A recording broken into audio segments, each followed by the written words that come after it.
Hi, everyone. Welcome back to Butchery 101. I'm Christina Glenoga, and today we're talking about a bunch of cool stuff. I'm super stoked. Let me see if I can get this to go a little full screen. Oh, that's not a thing. Okay, well, anyway, we do have a lot to get to today. Really quick, though, I do just want to acknowledge that it's kind of noisy outside. I don't really know why, or like what kind of like traffic is going on, but I feel like I can hear somebody's super loud car. And I hope it's not super distracting, but if it is, please let me know in the comment section, and I'll do what I can to remedy that problem. Okay, great. So we do have a lot to talk about today. So let's start with Fleischers and we'll just dig right in. Okay, so some of you who follow me on Instagram might have noticed not this last Friday, like 4 days ago Friday, but 10 days ago Friday.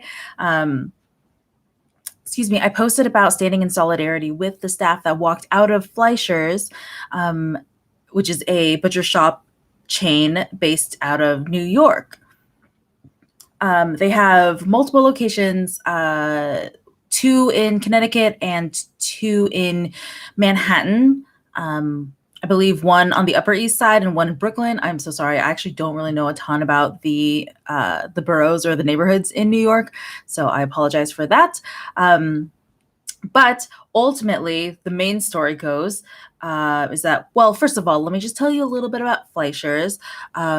It's been a pretty prominent figure in the whole animal local butcher shop sphere. And so it's been like, I mean, I've certainly had very nice things to think about it. And a lot of the butchers who have come out of there have been really cool. They have an apprenticeship program that you do have to pay for. And that is its own thing to take issue with if you don't believe that apprentices should pay for their education, which I think I'm of that mind as well. But something that I didn't know, and this is how I found out about it, was that on a shop level, the staff at Fleischer's is actually super diverse and is very inclusive, and it's a very supportive community. And so they're staffed by quite a few BIPOC and queer butchers, and I love that. I think that's so cool that somehow on a shop level they were able to staff their institution with a very diverse set of people. And I was so excited to like learn that there's this population of butchers who are not cis-het white men and are not necessarily conservative people, but like are inclusive and like outwardly supportive of their communities. And so over the last few months and over the last year, 18 months, maybe even, these retail shops have put up signs of support for Black Lives Matter and for Pride, which again, I think is so cool. I think it's really, really great that they want to support their own communities and like each other's communities, which is really great because of course, like the more we stand together, the stronger we are. But what happened that was a little bit scandalous and actually quite a bit scandalous. Again, not this last week because I was gone and I haven't heard anything since then, but 2 weekends ago, on Thursday, oh my gosh, I'm looking at a calendar to try to find you the date. I believe this happened on July 22nd, that the main investor for Fleischer's, told the CEO that every shop needs to take down those signs, those displays of support for Black Lives Matter and for Pride, citing something like that behavior is like cutting into their profits, or it's like making Fleischers somehow lose money.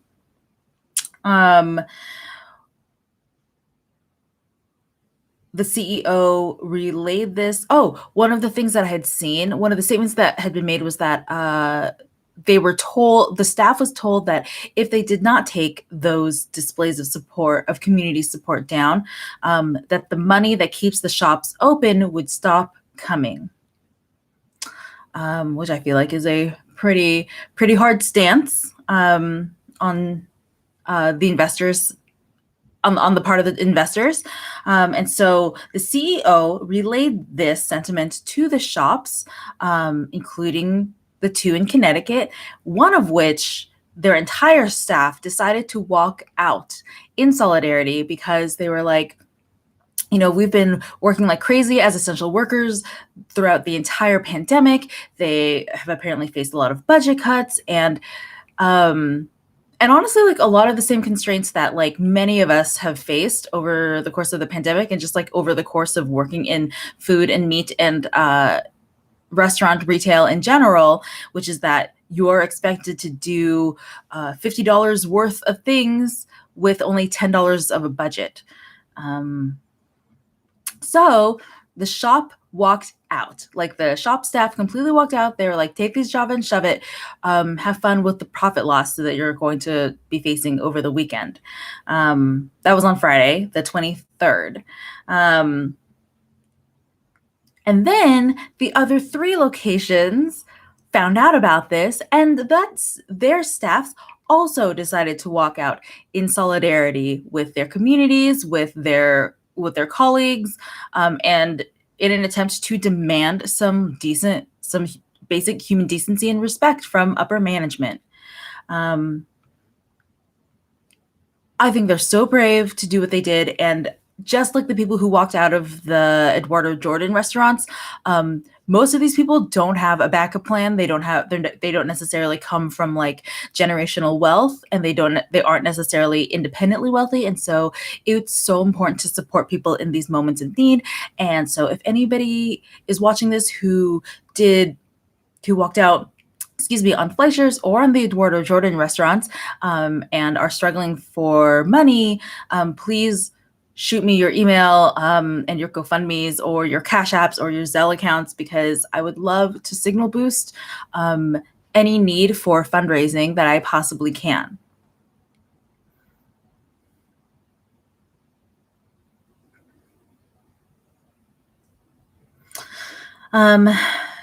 Yeah, so I only have a handful of like 2 updates essentially from then, because obviously this happened we're going about 2 weeks now since like all of this went down. And I was at a farm workshop all week last week, and so, which I would love to talk to y'all about, and we're going to cover in like just a few minutes. But again, I don't really have any solid updates to bring you on this.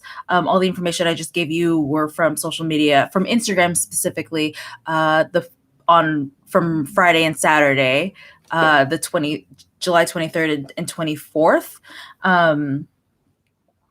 And so I don't really have much else the 24th. And so I don't really have anything else to tell y'all.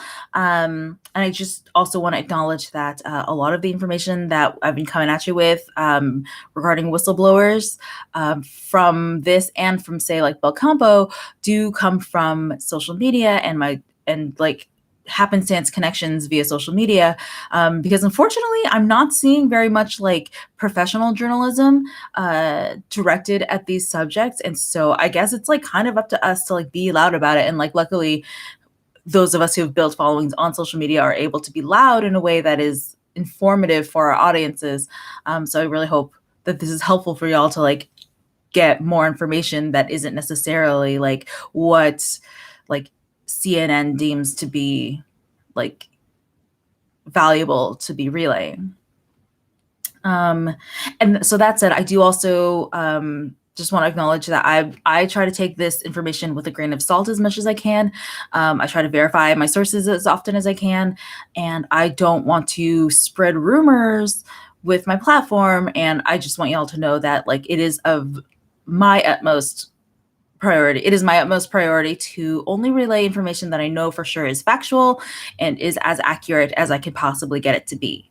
But that said, so I just want to tell you about the updates that I do have, or the latest information that I do have, which again are via social media and building relationships directly with the butchers who were involved in this.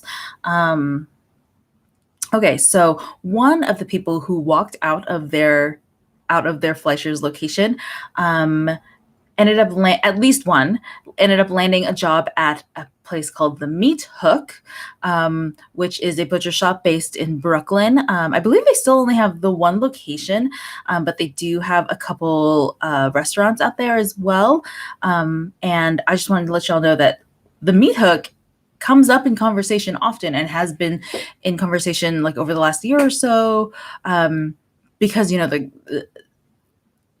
because equity and fairness in our industry has been a little bit more of a talking point. And every time the Meat Hook comes up, it is always in a positive light. And in fact, oftentimes I will see them participating as leaders in the conversation about workers' rights and equality and equity in our industries. And so I just want to shout them out because I think they're doing a really awesome thing. And like, so far so good. I hope that we never find any huge scandal about them. But I will say that like my experience with them has been very, very kind and inclusive and very generous. And so, which is to say, it's only been like correspondence over the internet, or at least my personal experience with that establishment has only been through the internet via correspondence this way. But I will say that everyone that I've met out of there has been wonderful. And again, they seem to be leaders in being kind and inclusive in our industries. So just really appreciate them. And they seem to be some good folks. For the record, so last December, I participated in an Eater article where I outlined a lot of the things that I experienced, a lot of the negative things that I've experienced in my career in both restaurant and meat industry, a lot of which having to do with like toxic white male supremacy. And that was actually in the headline of the article. And two different cishet white men, prominent butchers, messaged me on Instagram after having seen this article. One of whom was like trying to gaslight me into thinking that I wasn't right for any of the things that I said about my own lived experiences. And that's a whole nother thing we can get into another time. But the other one was like a very sweet and supportive message of just like, hey, I just want to let you know that I'm really excited to see what you're going to bring to the butchery world. I think your voice is important, or something like that. Some other, and just like a really like sweet and supportive message. And the person who sent that is one of the owners of the Meat Hook. And so I say all this because we're talking a lot about uncovering some like pretty shitty behavior in the meat world, both in terms of like fraudulent meat claims, like not representing the product accurately, but also in not taking care of their employees very well. And so I just wanted to point to them as an example of a business, a meat-based business that is still doing good things. Again, so far so good. We'll see what happens in the future, but so far for me, they're doing all right.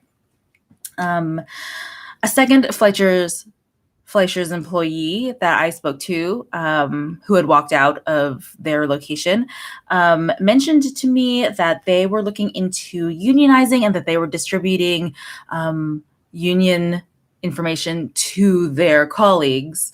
And that's what they were going to spend that weekend that they were all closed for discussing. So again, I don't know what's happened since then. I haven't been able to catch up with anybody else that was involved in that situation. But I do definitely hope that they get some sort of like collective action, collective bargaining power behind them, because that is so powerful. They're definitely the ones running the show, or rather, they're the ones who the business is built on, and they deserve to have respect, and they deserve to have their communities supported. So I super hope that they do end up getting some sort of collective action going on, whether it's a union or some other organization helping. So yeah, if y'all have any resources about how to organize a group of people in order to bargain with what is likely a multi-billionaire, please send them my way so I can forward that onto them, because I know that like starting a new organization is hard. And so it's pretty important that we get them the support that they need.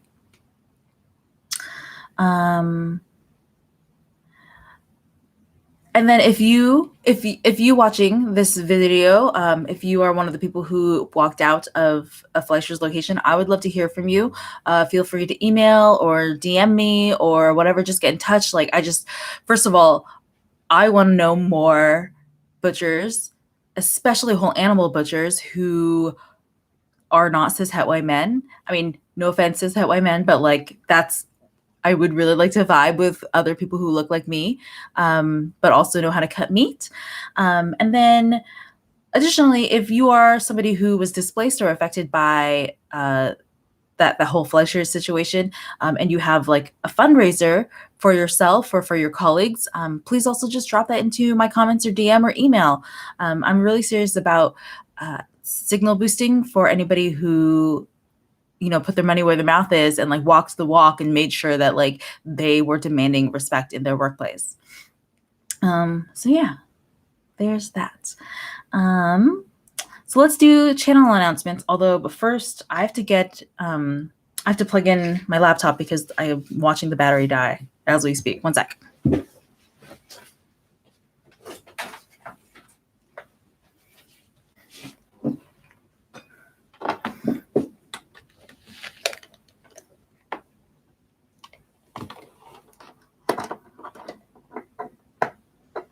I hope I never wardrobe malfunction on this channel. But if I do, please send me money, because this is not an OnlyFans and I shouldn't be giving that away for free.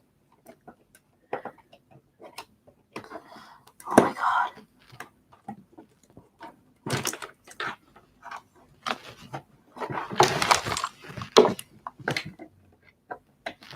Okay.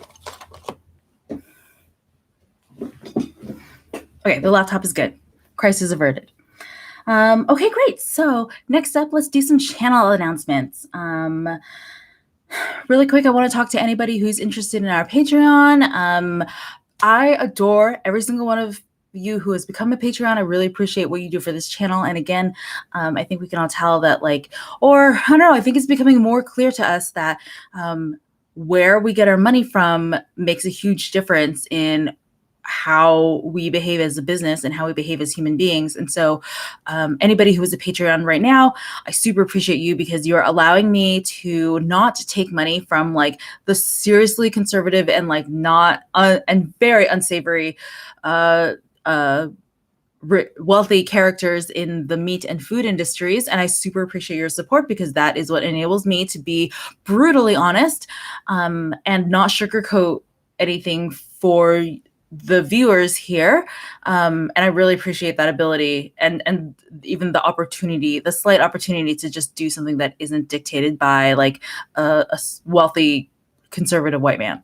So thank you to anybody who is a Patreon. I've been doing live streams every week, breaking down either like a chicken or a rabbit or a duck. And I've also had a private Instagram account just for Patreons that are outlining the things that I do for those meat projects during the week. And I hate to say it, but we are going to discontinue that program. I get the vibe that anybody who is a Patreon right now is supporting out of like principle and is just stoked to see a different perspective in the meat industry. And I love that. And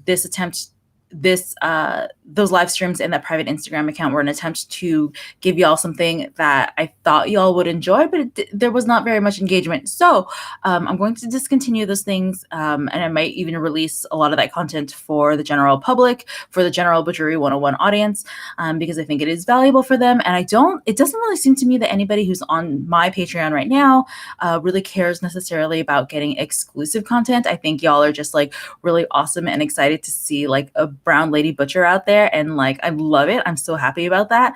And I am still trying to think of stuff to do for y'all that's going to be special. but at least effective tomorrow, it won't be those live streams anymore. So thank you again so much for just like supporting and being wonderful.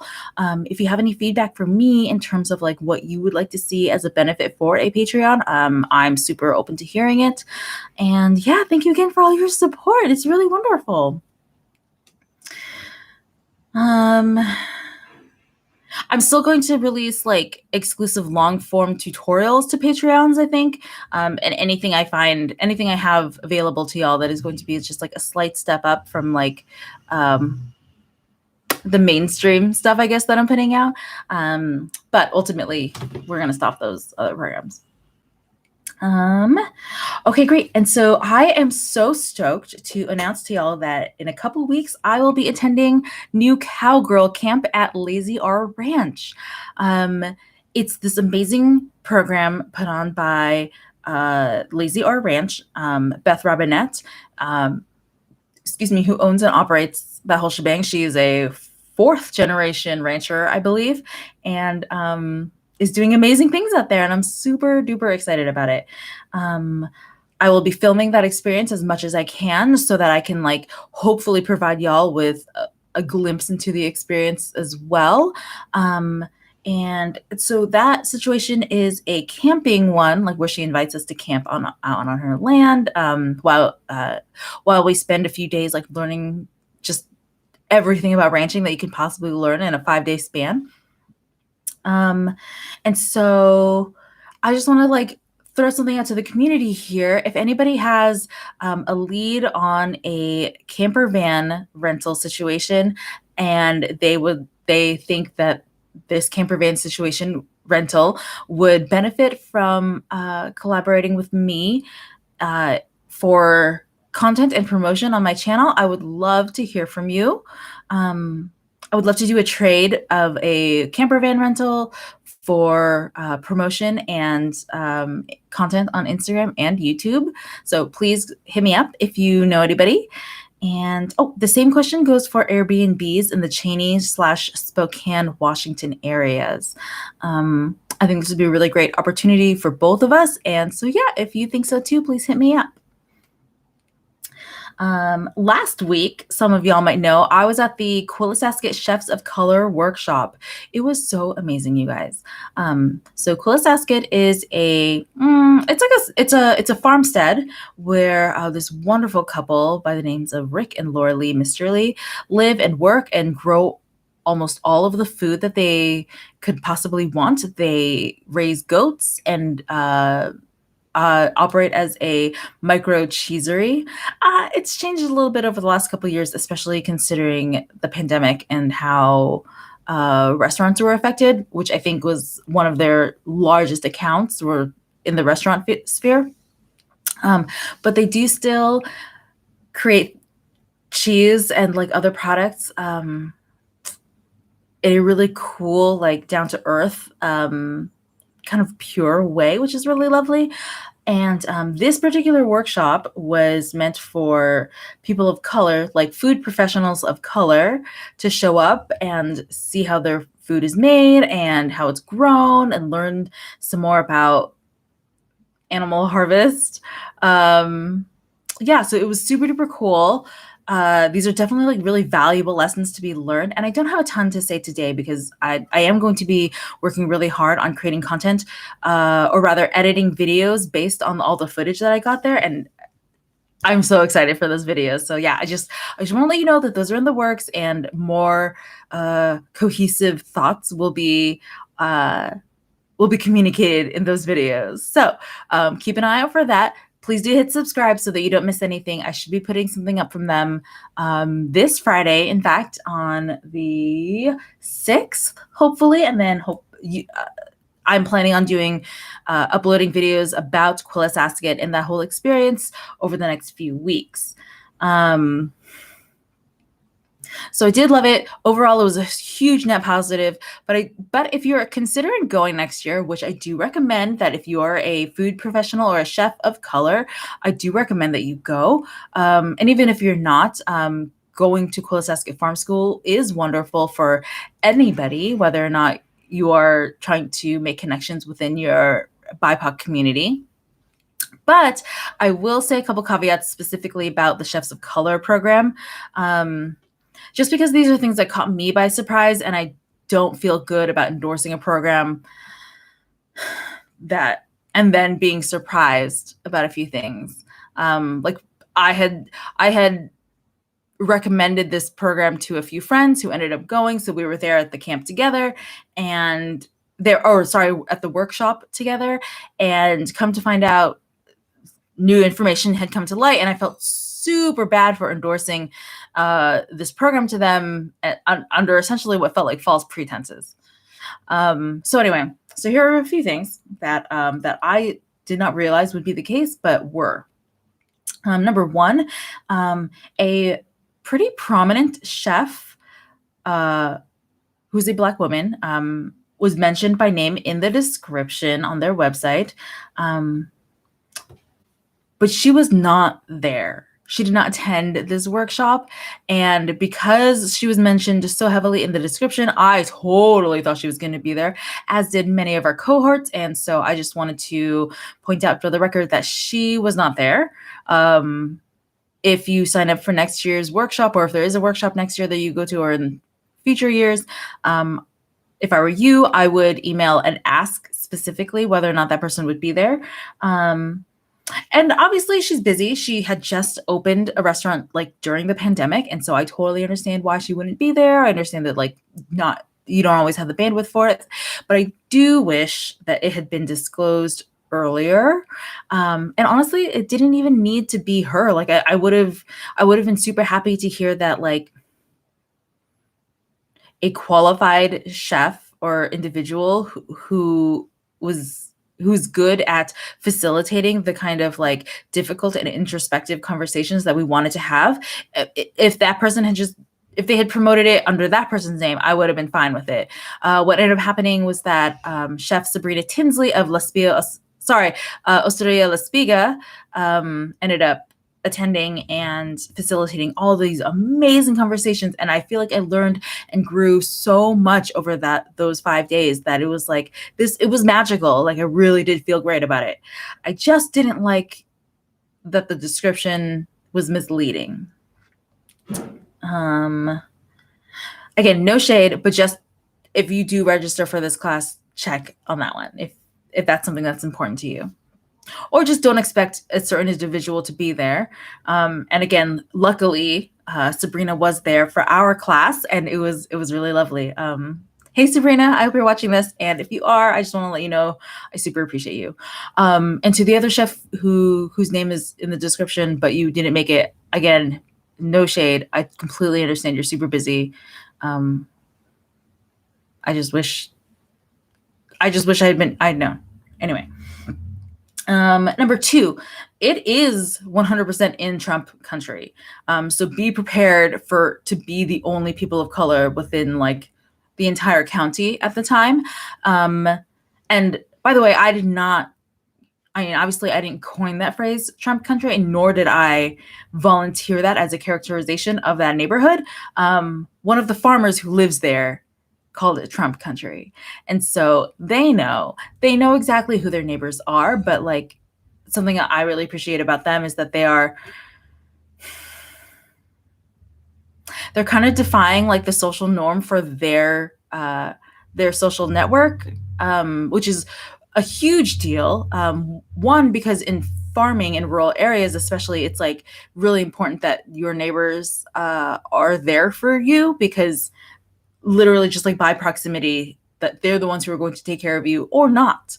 Like I said, we had very spotty internet. And so it's like, if you're going to ask for help from somebody, it's going to be the guy down the road with the next plot of land over. It's not going to be somebody out in Seattle. Like, it's just not. You have to depend on each other when you're out there. And so I just wanted to acknowledge that the folks behind Colasasket are doing like a socially difficult thing. And I really appreciate that they are willing to go against the grain of their peer group in order to provide people like me a place to gather and connect and feel seen.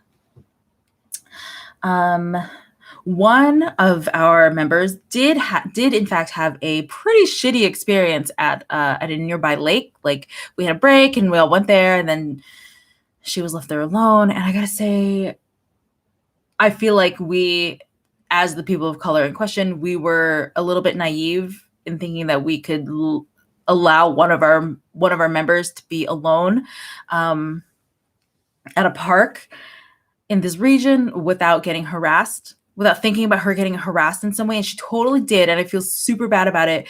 And I just want to say that she handled that situation the best way possible. Like, I cannot stress enough how impressed I am at the maturity and patience and compassion that she showed in this moment of like oppression. So yeah, I'm very much in awe of this woman, and yeah, I hope she continues to be this amazing person. I hope she knows that she's taught me a huge lesson in like how to handle conflict. So yeah, I appreciate you, Lynn. Number 3, I want to let y'all know that I did get a lot of wonderful footage there. I'm super stoked on it. And I'll be working on a few videos over the next couple weeks to give y'all a glimpse into that experience. It was super duper valuable for me, and I really hope that I can give you even a little bit of that experience via YouTube. So please do hit subscribe. Make sure to come back and even hit the notifications bell if you can, so that YouTube will tell you when my videos come out. And finally, about Coolest Ask It, just a huge thanks to everybody there. I had a wonderful time. It was so, oh man, I feel like I grew so much. Like, my heart was so full by the end, and I learned so much about just everything while we were there. And it was just such a hugely valuable experience for me. And I really hope that was the same for everybody who went. Again, I don't want to say too much more in this video because there will be time in other videos to go over it. Okay, so that's it for Coolest Ask It.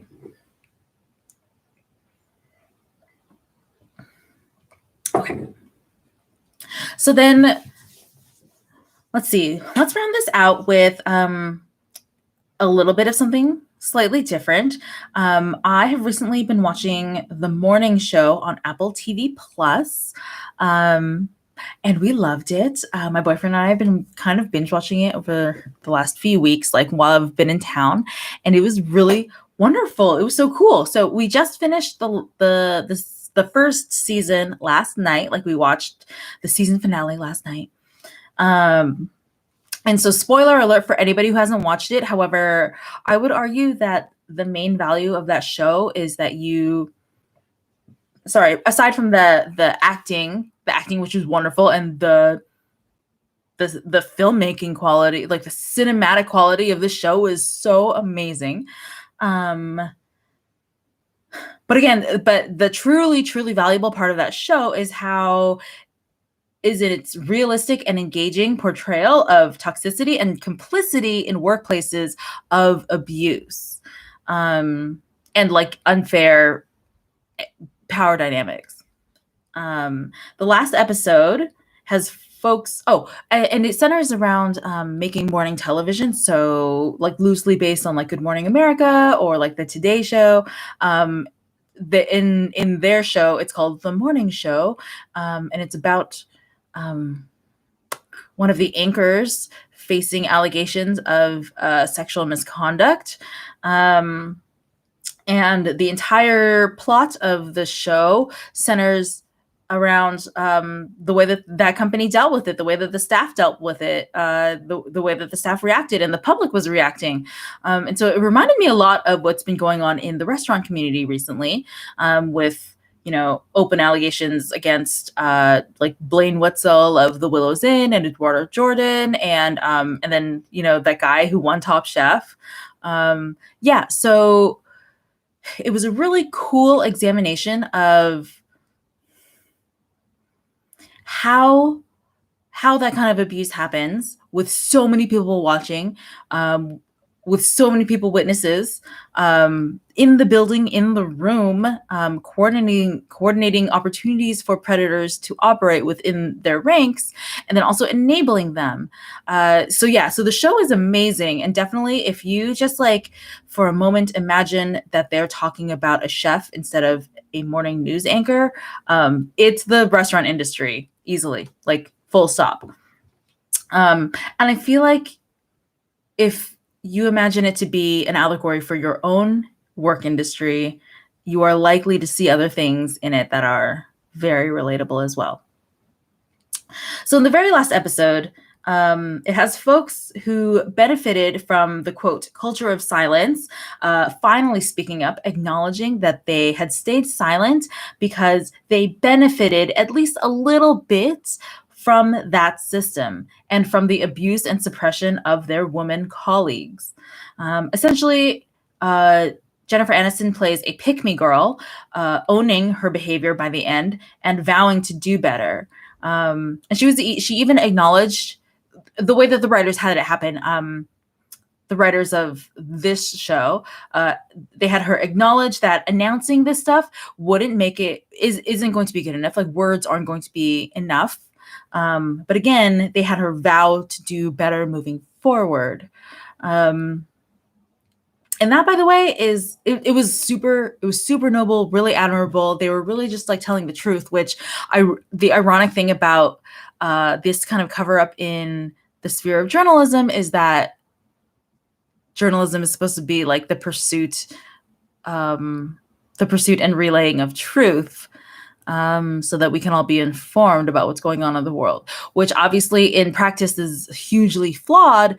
But there you go.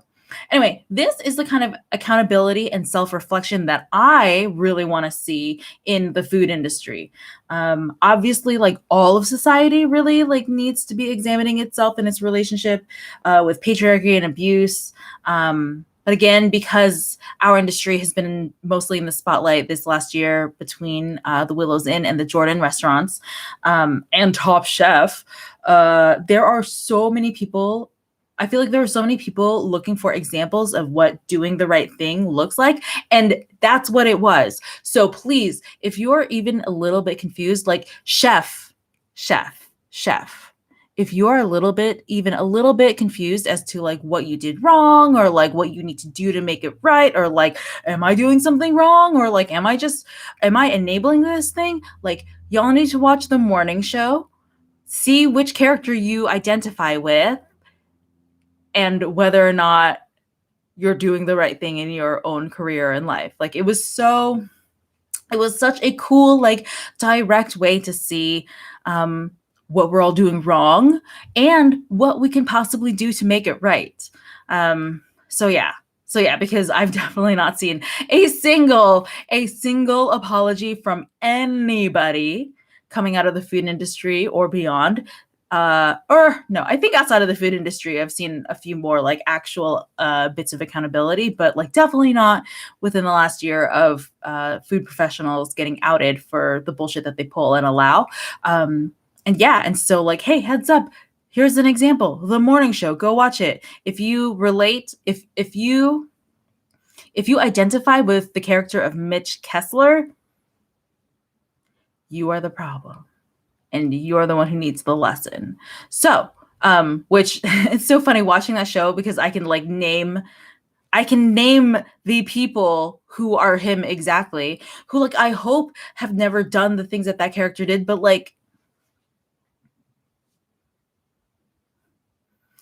behaved that way.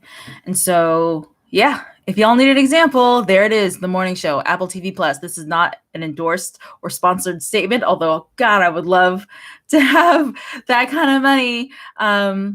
But it just, yeah, anyway, there you go. Oh, I also want to say, I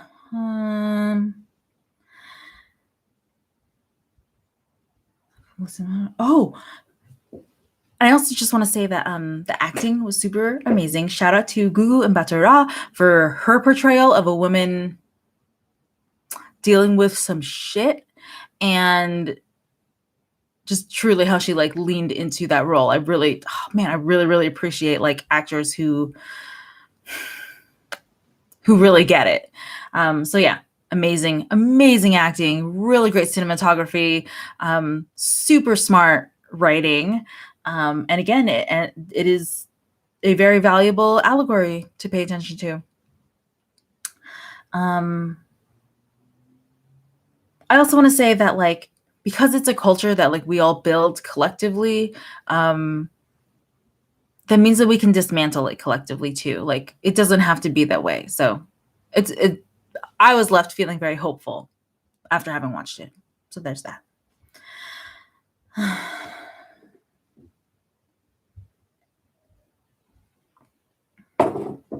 Okay. Now, finally, I want to do kind of an update, like a light update on the Belcampo situation. For anybody who's new around these parts and didn't see my live stream about Belcampo, what are you doing? Go back and scroll through my live streams and watch the one that sells Belcampo, fraudulent scheme or whatever it says. But really quick, just so that you're not completely lost, a few months ago, a whistleblower at Belcampo is a meat company based in Northern California. They have retail stores and restaurants all over California. And oddly enough, a ranch in Uruguay. I still don't really understand what that's about. But that's Belcampo. I guess they are still leaders in the sustainable meat field, but like they shouldn't be, honestly. They also spearheaded the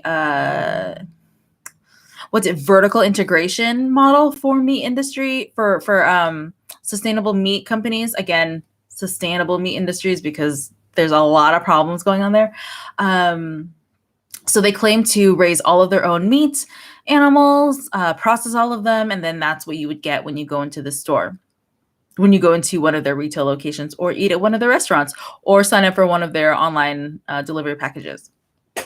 But a whistleblower came out earlier this year saying that, hey, this stuff is mislabeled. We're buying in stuff from other companies and selling it as our own, and misrepresenting our product and overcharging for stuff that is not worth like true Belcampo prices. Okay, so and all of that has come from social media. Again, that is like a huge problem with the meat industry, is that apparently our industry is not worth professional journalists getting after, and I don't understand that one. And I'm pretty disappointed in journalists in general for that one. So like, hey, heads up, if you are a professional journalist, I would love to get your attention on this. But in the meantime, I'm going to be on Instagram and finding out the scoop as much as I can. Okay, so this is another subject too that is like being woefully misrepresented in mainstream media is Proposition 12 out of California, which I had a live stream about 2 weeks ago on that, and you can pop over and check that out too. But this whistleblower for Belcampo came out on his Instagram stories to like show the mislabeled product and like show the product that they purchased from like other companies in their own walk-ins that they were told to label as Belcampo product and sell at Belcampo prices, which is like super uncool. And most recently, again, this is just from his Instagram, and so I don't have any supporting evidence for this, and I don't want to start any rumors, but this is the closest thing to an update that I can give you. And again, hey, real life journalists, I invite y'all to come on in, the water's fine. But he claims that Belcampo is currently under federal investigation, and I'm into that. I think that would be really cool if there were a genuine third party investigating what the heck is going on in Belcampo, because that is the trouble with vertical integration though, right? Because then there's like a huge conflict of interest in there. Like, why would, like, you would be shooting your own company in the foot if you blew a whistle in there. So yeah, that's really weird to me.